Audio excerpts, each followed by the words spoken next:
मित्रों, ओम नमः शिवाय। इस बार उदय तिथि के अनुसार 20 नवंबर 2022 रविवार को उत्पन्ना एकादशी पड़ रही है। इसी दिन सभी व्रत रखेंगे एकादशी के लिए। तो जो लोग एकादशी व्रत की शुरुआत करना चाहते हैं वे उत्पन्ना एकादशी से कर सकते हैं। उत्पन्ना एकादशी से व्रत करना शुभ माना जाता है। इसे कहीं कहीं पर वैतरणी एकादशी और प्राकट एकादशी भी कहते हैं, क्योंकि ये मार्गशीर्ष महीने की कृष्ण पक्ष की एकादशी है। इसी दिन माता एकादशी का प्राकट हुआ था।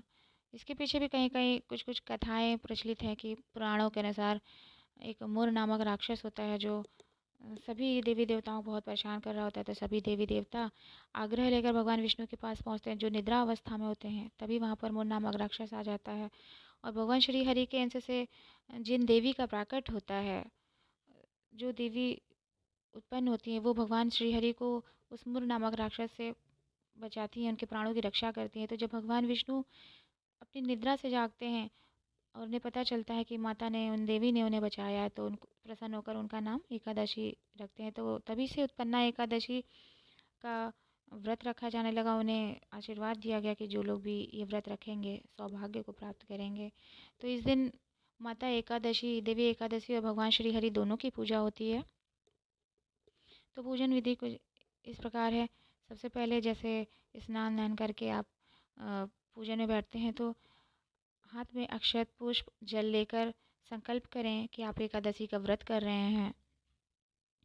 फिर पंचोपचार करें, भगवान की पूजा करें, धूप दीप गंध नैवेद्य इन सब के साथ भगवान का पंचोपचार करें। साथ में अक्षत, तुलसी, चंदन ये सब भी रखें, क्योंकि भगवान विष्णु की पूजा और भोग बिना तुलसी दल के पूरी नहीं मानी जाती। और भगवान विष्णु को पीली चीज़ें ही अर्पित की जाती हैं। तो पीले चंदन, पीले केसर, यदि दूध में केसर घोलकर, पीले केसर घोलकर और उससे भगवान विष्णु का अभिषेक किया जाए तो बहुत ही शुभ माना जाता है।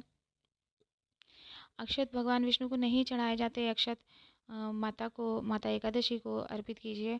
कहीं कहीं पर अक्षत भगवान विष्णु को चढ़ाते भी हैं, तो इसके बारे में ये आप स्वयं देखें कि आपको अक्षत चढ़ाने हैं कि नहीं। इस दिन भगवान विष्णु के मंत्रों का जाप करिए, विष्णु सहस्रनाम का पाठ करिए, बहुत ही शुभ माना जाता है। विष्णु सहस्रनाम का पाठ एकादशी पर भगवान विष्णु के मंत्र ओम विष्णुआय नमः, ओम नमो भगवते वासुदेव देवाय नमः के मंत्रों का आप जाप करिए। तो और अंत में आरती करिए, अपनी क्षमा याचना कीजिए कि जो भी गलती हुई हो एकादशी के व्रत में या संकल्प में, जो भी आपसे कुछ गलती हुई हो उसको भगवान क्षमा करें। तो आरती विशेषता इसलिए होती भी है कि आप अपनी पूजन में जो भी त्रुटि हो रही है उसके लिए आप क्षमा मांगे भगवान से। तो कल की पूजा का शुभ मुहूर्त है सुबह 10:41 तक है। सुबह 10:41 तक आप के पहले आप अपनी एकादशी व्रत की पूजा कर लें 20 नवंबर की।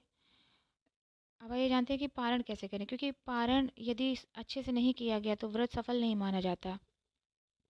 व्रत पूरी तरह से संपूर्ण फल दे तो उसके लिए पारण सही से करना ज़रूरी है। तो पारण द्वादशी तिथि को यानी 21 नवंबर सोमवार को होगा। तो पारण में क्या नहीं करना चाहिए, सबसे पहले तो तामसिक चीज़ों का बिल्कुल प्रयोग नहीं करना चाहिए। लहसुन प्याज से बनी चीज़ें आप बिल्कुल पारण में इस्तेमाल ना करें। मूली बैगन भी वर्जित मानी जाती हैं पारण में, तो मूली बैगन भी ना खाएं। तो व्रत का पारण कैसे करें, तुलसी दल आंवला खाकर पारण करें तो बहुत ही अच्छा होगा, क्योंकि भगवान विष्णु को तुलसी दल अति प्रिय है। आप उसे खाकर पारण करते हैं तो भी अच्छा है। आंवला खाकर भी पारण, आंवला यदि जैसे जो भी आहार आप पारण में ले रहे हैं आप उसमें आंवला अगर सम्मिलित करते हैं तो भी बहुत अच्छा होता है, क्योंकि आंवले के पेड़ पर भगवान विष्णु का वास माना जाता है।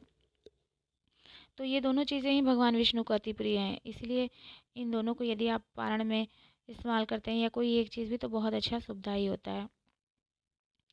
और माना यह भी जाता है कि जो लोग आंवला खाकर पारण करती हैं, जो स्त्रियां, तो उन्हें अखंड सौभाग्य मिलता है, संतान सुख की प्राप्ति होती है, या संतान है तो आपको संतान से सुख मिलता है। तो इसलिए भी आंवला खाना शुभ माना जाता है। अब द्वादशी के दिन पारण पर चावल ज़रूर खाएं। चावल अगर नहीं खा सकते तो 2 दाने चावल आप खाइए, क्योंकि एकादशी पर भगवान विष्णु के एकादशी व्रत पर चावल खाना बिल्कुल मना होता है। इसके पीछे भी कुछ कहानी है। तो चावल ना खाएं और द्वादशी के दिन चावल ज़रूर खाएं। तो ये रही पारण की कुछ नियम और पूजन विधि, पूजन के नियम। तो एकादशी में क्या करना चाहिए, क्या नहीं करना चाहिए, जानकारी यदि अच्छी लगी हो तो चैनल को लाइक, शेयर और सब्सक्राइब करना ना भूलें। भगवान महादेव की असीम कृपा आप लोगों पर बनी रहे, धन भंडार भरे रहें। तो मिलते हैं एक नए वीडियो में नए विषय के साथ। तब तक के लिए धन्यवाद। हर हर महादेव, हर हर शिव शंभू।